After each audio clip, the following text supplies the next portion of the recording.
আমি প্রথমেই দেখতে চেয়েছি মুসা আলাইহিস সালামকে যেখানে কষ্ট দেওয়া হয়েছে সেটা কোথায়, তাকে যে জায়গা থেকে ফালায় দেওয়া হয়েছিল সেই জায়গাটা কোথায়। আমাকে সেই সব জায়গা দেখানো হয়েছে যেখানে তার মা হযরত মুসা আলাইহিস সালামকে ছেড়ে দিয়েছিল বাক্সবন্দি করে, বাক্সের মধ্যে বন্দি। আল্লাহ তাকে বলেছেন, মাকে বলেছেন, তুমি মুসার মা, তুমি তোমার বাচ্চাকে বাক্সের মধ্যে বন্দি করে এখান থেকে ফেলে দাও। কারণ ফেরাউন বলেছে যে এই জাতির কোন পুরুষ সন্তানকে আমি বাঁচায় রাখবো না, যেটা হবে সে আমার শত্রু হবে, সব মেরে ফেলো আর মেয়েগুলিকে বাঁচায় রাখো। এটা হলো ফেরাউনের ইচ্ছা, কোন পুরুষ সন্তান বাঁচতে দেবে না।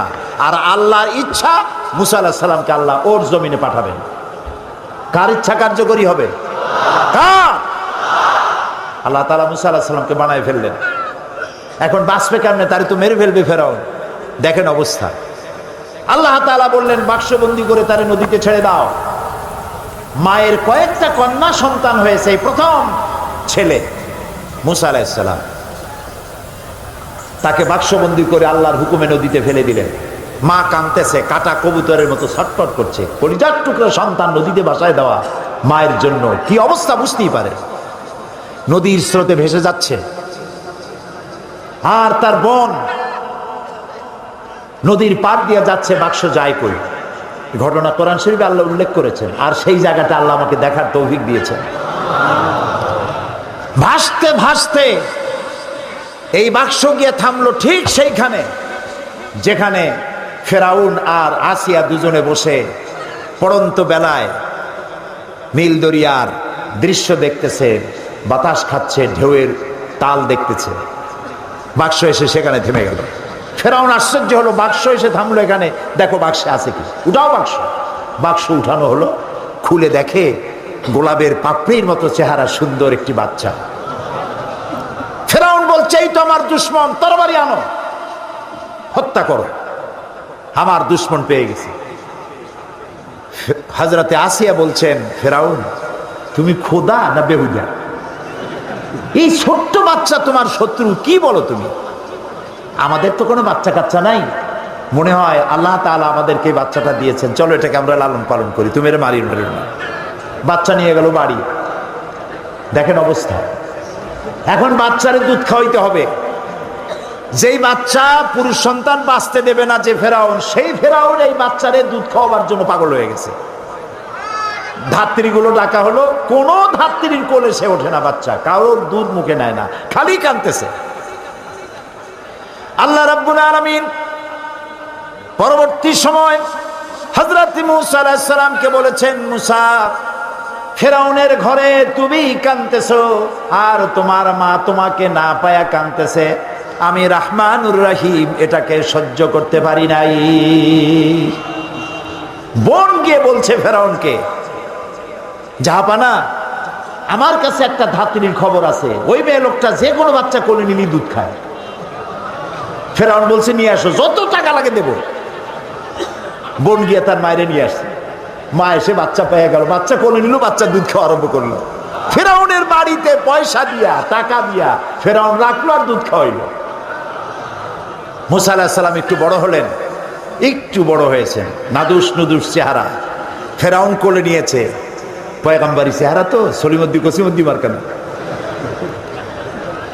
মুসা আলাইহিস সালামের চোখ, তার ঠোঁট, তার ললাট, তার গন্ডদেশ, আল্লাহর পয়গম্বর। আল্লাহ তাআলা মুসা আলাইহিস সালামকে বলেছেন, মুসা তুমি ভয় পাও, আমি তো তোমাকে আমার জন্য বানাইছি। সুবহানাল্লাহ। এই কোরআন শরীফে আল্লাহ বলছেন, আমি তোমাকে আমার জন্য বানাইছি। ফেরাউন কোলে নিয়ে মুসা আলাইহিস সালামের মস্তক উঁচু করে করে ঠোঁটটা নামায় দিল। মুসা আলাইহিস সালামের ঠোঁটে ঠোঁট লাগাইয়া চুমা দিবে। যেই না ঠোঁটের কাছে ঠোঁট নিয়েছে, মুসা আলাইহিস সালাম ঠাস করে এক চড় মেরেছে ফেরাউনের গা। ফেরাউন আছাড় মেরে ছেড়ে দিল বাচ্চাকে, বলল যে সত্যিটাই আমার দুশমন, তরবারি আম কেটে ফেলবো। আসিয়া বলছে, তুমি তো সত্যি একটা বদ্ধ পাগল, কি আর খোদা তুমি? তোমারে খোদা যারা মানে ওগুলোও পাগল। এই বাচ্চা মানুষ সোনাও চেনে, আগুনের টুকরাও চেনে না, তুমি আন্দাজে তারে মারি ফেলবা। ফেরাউন বলছে, আচ্ছা ঠিক আছে, সোনাও চেনে না, সোনার পিণ্ডও চেনে না, আগুনের টুকরাও চেনে না, স্বর্ণ আনো, আগুনের টুকরা আনো। যদি সোনায় হাত দেয়, আগুনে হাত না দেয়, তাহলে বুঝবো বুদ্ধি আছে। আর যদি আগুনে হাত দেয়, হাত না দেয়, তাহলে বুঝবো যে ঠিকই। আগুনে যদি হাত দেয় তাহলে বুঝবো যে বাচ্চা মানুষ বোঝে নেয়। স্বর্ণের টুকরা আনা হলো, আগুনের টুকরা আনা হলো। মুসা আলাইহিস সালাম আগুনের দিকে হাত না দিয়া সোনার দিকে হাত বাড়াতে যাচ্ছিলেন, আল্লাহ ফেরেশতা দিয়ে তার হাত আগুনের দিকে দিয়ে দিলেন। আল্লাহ তাআলা বলছেন, মুসা রে, এইরকম করে আমি তোমাকে লালন করেছি। মুসা আলাইহিস সালাম বড় হলেন, সেই জায়গা দেখলাম এবং ওখানেও চলে গেলাম। প্রায় 450 কিলোমিটার পাড়ি দিয়ে সেই জায়গায় গিয়ে উপস্থিত হলাম, যেখানে মুসা আলাইহিস সালাম মাদায়েন থেকে ফিরেছেন। 10 বছর পর ফিরেছেন বউ বাচ্চার সাথে। শোয়েব আলাইহিস সালামের মেয়ে, শোয়েব আলাইহিস সালাম তার শ্বশুর, ফিরেছেন। ফেরার পথে ঠান্ডায় পড়েছেন, প্রচন্ড ঠান্ডা।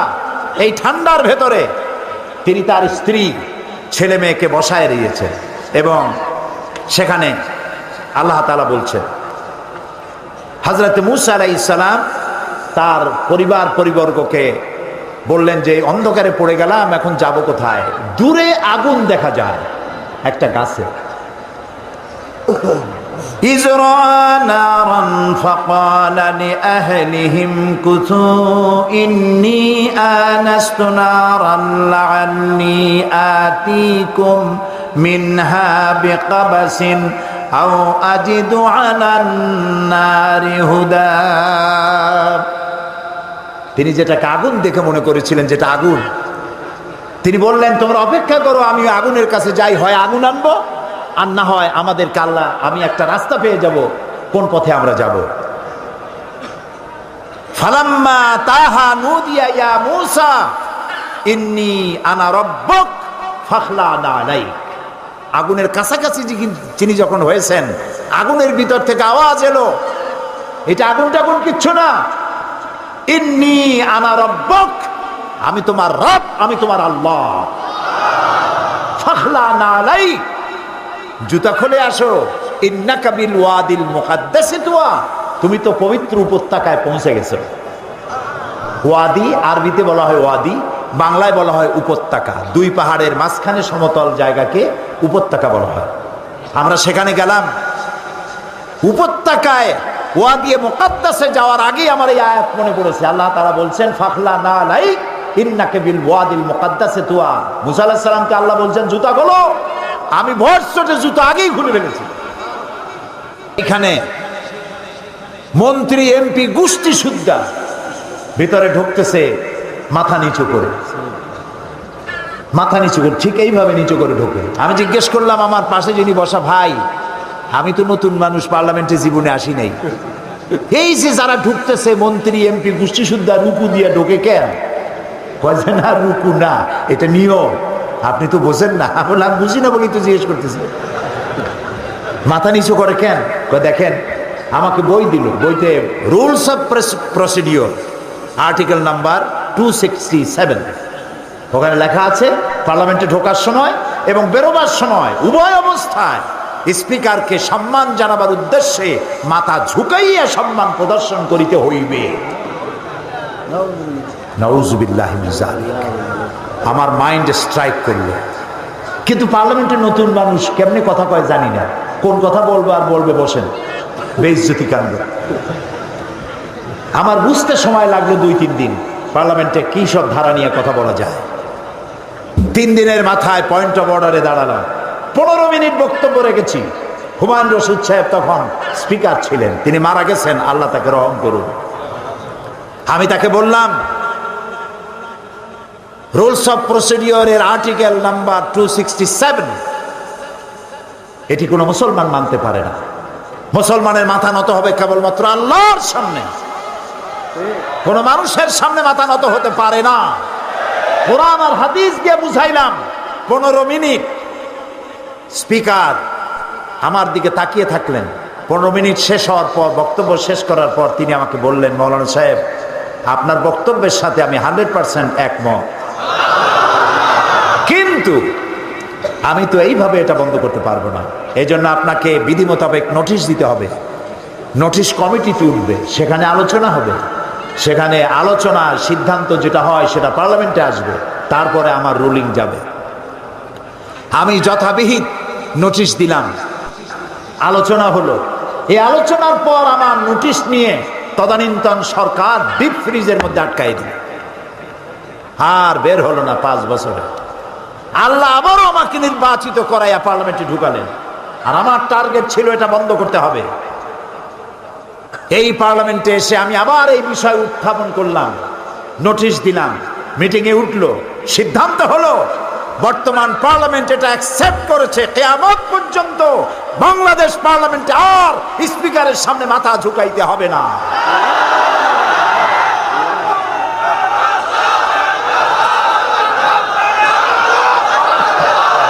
প্রিয় ভাই সব, মানুষ মুসলমান মাথা নত করবে কেবলমাত্র কার সামনে?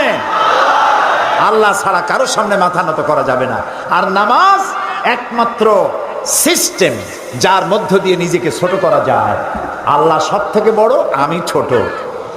এই ছোটত্ব, অহংবোধ, নিজের অহংবোধ, এটাকে মাটির সাথে মিশাবার জন্য এ পর্যন্ত হাত তুলে দাঁড়ায় মানুষ যখন নামাজে দাঁড়ায় আসামির মতো হয়ে যায়।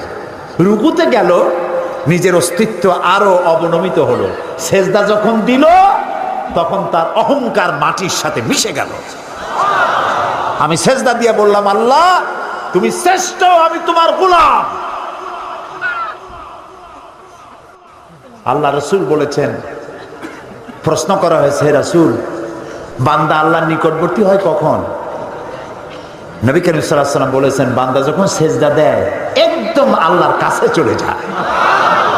রাসূলুল্লাহ বলছেন, আমার উম্মতেরা ও সাহাবীরা যখন সেজদা দিবা তখন মনে করবা তুমি তোমার মাথা আল্লাহ তাআলার কদম মোবারকের উপরে রেখে দিয়েছো।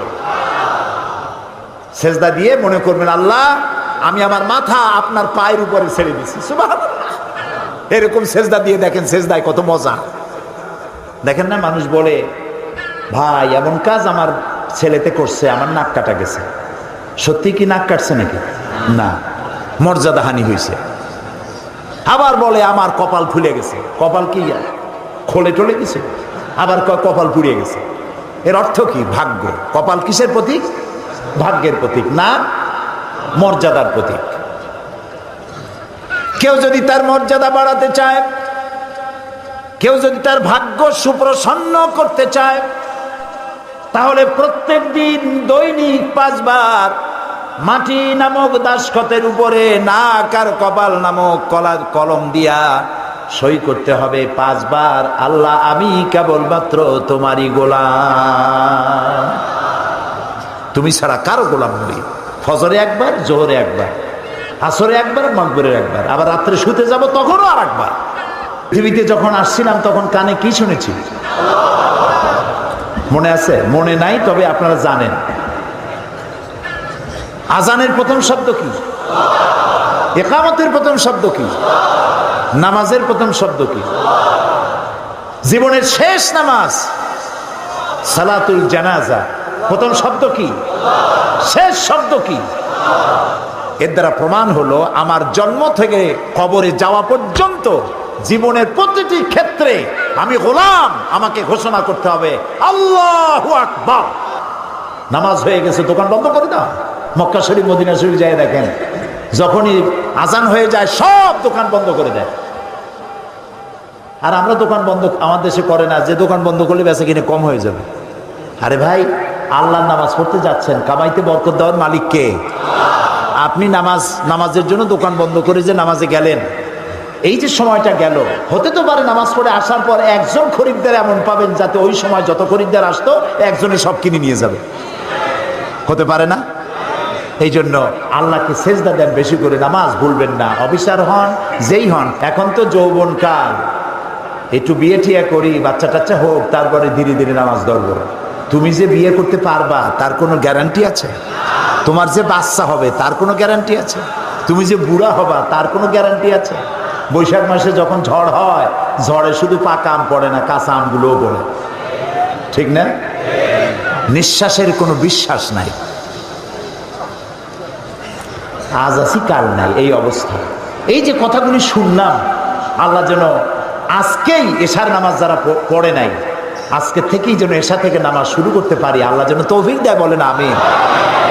প্রিয় মুসলমান ভাইরা, নামাজ যে পড়বেন না, মুসলমান দাবি করার তার কোনো হক নাই। নিজেকে মোমেনও দাবি করতে পারবেন না, মুসলমানও দাবি করতে পারবেন না। নামাজ পড়তে হবে, নামাজ নামাজ। আপনি অফিসার, নামাজ পড়েন। আপনি মন্ত্রী, নামাজ পড়েন। আপনি এমপি, নামাজ পড়ুন। চেয়ারম্যান, নামাজ পড়ুন। ছাত্র, শিক্ষক, মেয়ে লোক, পুরুষ লোক, মুসলমান, নামাজ নামাজ। হতে পারে সরকারি কাজে ঘন্টার পর ঘন্টা ডিউটি পালন করছেন, নামাজ পড়তে পারেন না। যখনই আপনি সময় পেলেন তখনই নামাজটা আদায় করে নেন, নামাজ ভুলে যাবেন না। আচ্ছা, আজকে কি আমরা এই ওয়াদা করতে পারবো যে জীবনে আর নামাজ ছাড়বো না? পারবো? যারা পারবেন কেবলমাত্র তারাই দুটি হাত উঁচু করুন, বলেন ইয়া আল্লাহ, তোমার পবিত্র নামে শপথ করি, কসম করি, ওয়াদা করি, যতদিন পর্যন্ত মালাকুল মউত আমার মাথার কাছে না আসতেছে ততদিন পর্যন্ত ফরজ নামাজ, ফরজ রোজা আর ছেড়ে দেব না, আর ছেড়ে দেব না, আর ছেড়ে দেব না। আমিন ইয়া রাব্বাল আলামিন। হাত নামান। আমি কি জোর করে হাত তুলাইছি? আপনারা হাত তুলেছেন, ঠিক না? দেখলেন কে? সাক্ষী কে? তুললেন। জীবনের অতীতের ভুল তাদের মাফ করে দাও, এবং ভবিষ্যতে এক ওয়াক্ত নামাজ যেন কেউ ছেড়ে না দেয়। সবাইকে নামাজ আদায় করার তৌফিক দান করো। এই জাতি যদি নামাজি হয়, আল্লাহর রহমত বৃষ্টির মতো নাজিল হতে থাকবে। আল্লাহ রাব্বুল আলামিন বলেন, ওয়ালাউ আন্না হানাল কুরা আমানু ওয়াত্তাকাউ লাফাতাহনা আলাইহিম বারাকাতিম মিনাস সামাই ওয়াল আরদ। দেশের লোকেরা, জনপদের লোকেরা যদি আমার উপর ঈমান আনে আর আমাকে ভয় করার নীতি অবলম্বন করে চলে, দুইটা কাজ। কয়টা কাজ? কে বলতেছে? আমার উপরে যদি ঈমান আনে আর আমাকে ভয় করার নীতি অবলম্বন করে যদি চলে, তাহলে ওই জমিনের মানুষের জন্য আমি আল্লাহ আকাশ আর জমিনের বরকতের সব দরজা খুলে দেব। এই জন্য দাওয়াত দিতে হবে। এর দ্বারা দাওয়াতের ট্রেনিং দেওয়া হচ্ছে।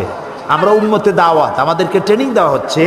মানুষের কাছে যখন ইসলামে দাওয়াত দিবা, ভালোবাসা দিয়া, মহব্বত দিয়া, ধমকাইয়া, রাগ করিয়া পারবা না। যে পীরের মেজাজ খারাপ সে মুরিদ পাবে না, আর যে চোরের কাশি আছে চুরিও করতে পারবে না। সারা রাত কষ্ট করিয়া গোছায় গাছায়া যেই ঘরের দরজার মধ্যে ঢুকবে অমনি দিল কাশি। পিটান খাওয়া ছাড়া উপায় নেই। আর পীরের মেজাজ খারাপ, মুরিদ একটাও কাছে যাবে না। সুতরাং মানুষকে দাওয়াত দিতে হলে কোরআন থেকে। কোরআন হচ্ছে আমাদের জীবনের গাইড বুক। আলহামদুলিল্লাহ বলে।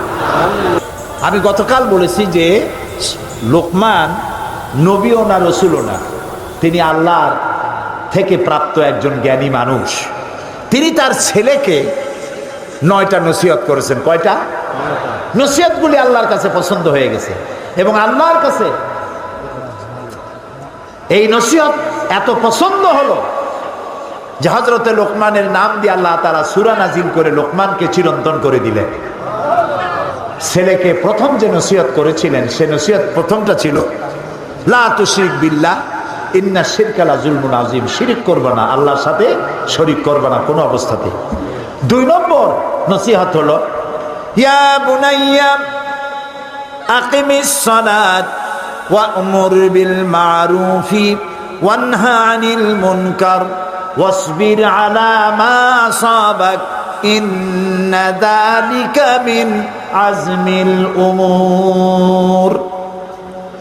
ইয়া বুনাইয়া, হে আমার কলিজার টুকরা সন্তান। আলেমরা বুঝবেন, ওলামারা বুঝবেন। এখানে ইয়া ইবনি বললে সার্থ, ইয়া ইবনি, ও আমার ছেলে। তিনি বললেন কি? ইয়া বুনাইয়া। বুনাইয়া বললেন কেন? ইবনি আর বুনাইয়ার মধ্যে পার্থক্য কি? ইয়া ইবনি, ও আমার ছেলে শোনো, এটাও একটা কথা। ইয়া বুনাইয়া, ও আমার কলিজার টুকরা নয়নের পুতুলি, বাবা শোনো, দুইটা কথা এক হলো না। শেষের যে দাওয়াতটা ইয়া বুনাইয়া, ও আমার কলিজার টুকরা নয়নের পুতুলি, বাপে যদি ডাক দেয় বাবা কলিজার টুকরা, সোনামণি, হীরামানি, আসো আমার কাছে আসো বাবা, ছেলের কলিজা গলে যায়। বাপে আমার এত আদর করতেছে, বাপের কথা শোনার জন্য কান মন দিয়ে সে বসে যায়। অন্যায় কাজ থেকে মানুষকে বিরত রাখা মুমিনের ষষ্ঠ নম্বরের কোয়ালিটি। ষষ্ঠ নম্বর হলো ভালো কাজের আদেশ, সপ্তম নম্বরে অন্যায় কাজ থেকে মানুষকে ফিরায় রাখা। এই যে দায়িত্বটা, এই দায়িত্ব একটি বিশাল দায়িত্ব। কোরআন বলছে, কুনতুম খায়রা উম্মাতিন উখরিজাত লিন-নাসি তা'মুরুনা বিল মা'রুফি ওয়া তানহাউনা 'আনিল মুনকার। আল্লাহ তাআলা বলেন, ও মুসলমানেরা, তোমরা শ্রেষ্ঠ জাতি, খাইরে উমাম, ইমামে আকওয়াম। তোমাদের দায়িত্ব হলো মানুষকে ভালো ভালো কাজের দিকে অনুপ্রাণিত করবে, হুকুম করবে, আদেশ করবে, আর সব ধরনের খারাপ কাজ থেকে মানুষকে ফিরায় রাখবে। এটা কার দায়িত্ব? উম্মতের দায়িত্ব। আল্লাহ তাআলা বলছেন এই দায়িত্ব সব নবীদের, সমস্ত নবীদের কাজই ছিল মানুষকে ভালো কাজের আদেশ দেওয়া আর অন্যায় থেকে ফিরিয়ে রাখা। আল্লাহ তাআলা বলছেন এটা নবীদের কাজ, এটা উম্মতের কাজ। তোমাদের মধ্যে এরকম দল থাকতেই হবে যারা মানুষকে ভালো কাজের আদেশ করবে, অন্যায় কাজ থেকে ফিরায় রাখবে। নবীদের। আবার মোমেন পুরুষ এবং নারী, আল মুমিনুনা ওয়াল মুমিনাতে বাদুহুম আউলিয়াউ বাদ ইয়ামুরুনা বিল মারুফ ওয়া ইয়ানহাউনা আনিল মুনকার। মোমেন পুরুষ আর মোমেনা নারী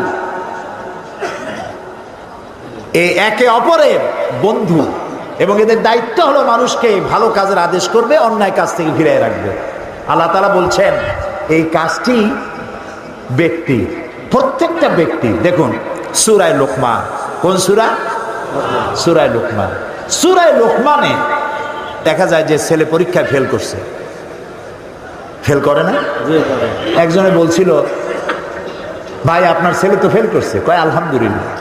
কইটা কেমন কথা, ছেলে ফেল করলে আলহামদুলিল্লাহ কন? কই যে আমার ছেলে যে পদের, ও যে ফেল করতে পারবে এটা আমি আশা করিনি। এটাও তো একটা যোগ্যতা যে ফেল করতে পারছে। ছেলে ফেল করেছে, বাপে রাগ করেছে, বাপ কথা বলে না, মায় কথা বলে না, বুইরে কথা বলে না। 3 দিন 4 দিন ছেলে বাড়িতে ঠাই পায় না, মুখ মলিন হয়ে গেছে। এখন তার বন্ধু আছে, ও যেমন বল্টু, ওর বন্ধু আছে মন্টু। এই মন্টুদের সাথে মিশা বাড়িতে তো জায়গা পাইল না, মন্টুরা জায়গা দিল। মন্টুরা জায়গা দিয়ে নিয়ে গেল সিনেমা দেখাইতে, হাবিজাবি দেখাইলো, হাবিজাবি খাওয়াইলো। আপনি মুখ কালো করে রাগ করে আপনার ছেলেটাকে সর্বনাশ করে দিলেন। উচিত ছিল বাবা ফেল করছিস, ফেল তো মানুষই করে, হয়তো কোনো ভুল করেছিস, ভালো করে পড়, আগামী বছর পরীক্ষা দিলে আমি দোয়া করব আল্লাহ তোরে ভালো করবে। এই ছেলেটা আপনার হাতের মুঠায় থাকতো, ঠিক না ভাই? কত ক্ষতি আমরা করি না বুঝিয়া, কত সর্বনাশ করি। মেয়েটার সাথে কথা বলি না, ছেলেটার সাথে কথা বলি না, এটা ঠিক না। ছেলে মেয়ে এক জায়গায় বসে খান, তারপরে ভালো একটু মাছ বাচ্চার কাছে তার থালে উঠায় দেন, তার মুখে খাওয়ায় দেন, বাচ্চা খুশি হবে, বাপের প্রতি আকৃষ্ট হবে, এবং এই ফাঁকে তাকে নসিহত করেন, ভালো ভালো কথা বলেন। যত গালি দিক, আপনাকে চিন্তা করতে হবে নামাজ প্রতিষ্ঠা করতে গিয়ে নবী করিম সাল্লাল্লাহু আলাইহি ওয়াসাল্লামের দান্দার মোবারক শহীদ হয়েছে, সাহাবায়ে কেরাম জীবন দিয়েছে। আমার একটু গালি দেবে তো কি হবে? ওয়াসবির আলা মা আসাবাক, যে বিপদ আসে এই বিপদে ধৈর্য ধারণ করো। তবে ইন্না যালিকা মিন আজমিল উমুর, এই ধৈর্য ধরা এটি খুব বড় কাজ। এইটা যাদের বুকের পাটা বড়, হিম্মত যাদের আছে, সমালোচনা সহ্য করার একমাত্র তাদের পক্ষেই সম্ভব। আল্লাহ যেন আমাদেরকে সহ্য করার তৌফিক দেন। ভালো কাজের আদেশ দাও, অন্যায় কাজ থেকে মানুষকে ফিরায় রাখো। এ কাজটি নবীদের, উম্মতের, দলের, মোমেন পুরুষ মোমেন নারী, প্রত্যেক ব্যক্তির। আল্লাহ বলছেন এ কাজটি রাষ্ট্রের। এ কাজটি কার? সূরা হজের মধ্যে আল্লাহ তাআলা বলেন, আল্লাযীনা ইম্মাক্কান্নাহুম ফিল আরদ আকামুস সালাত ওয়া আতাউজ যাকাত ওয়া আমারু বিল মারুফি ওয়া নাহাউ আনিল মুনকার ওয়া লিল্লাহি আকিবাতুল উমুর। আমি যদি মোমেনদের কখনো রাষ্ট্র ক্ষমতা দেই, আমার মোমেন বান্দারা যদি রাষ্ট্রে ক্ষমতায় যায়, 4 দফা কাজ করবে। কয় দফা? কে বলতেছেন? আল্লাহ। সূরা আন-নামলের মধ্যে দেখো, ধর্ম নিরপেক্ষ রাজনীতি যারা করে, যখনই ক্ষমতায় যায় আলেম ওলামাদেরকে বেইজ্জত করে, মাদ্রাসা বন্ধ করে দেয়।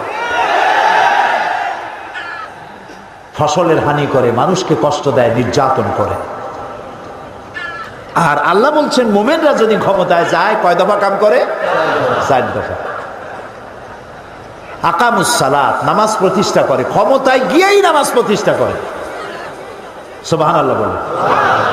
আপনাদের চিন্তা হতে পারে যে মোমেনেরা ক্ষমতায় এসে নামাজ প্রতিষ্ঠা করবে, তাতে হবে কি? এতেই সব হবে।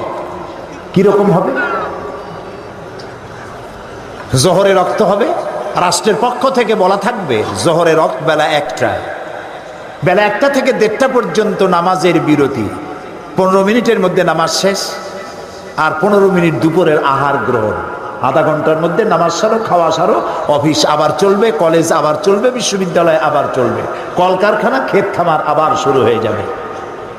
এই নামাজ পড়তে গিয়ে থানায় আজান হবে, ওসি সাহেব ইমামতি করবে, তার পেছনে পুলিশেরা দাঁড়ায় নামাজ আদায় করবেন।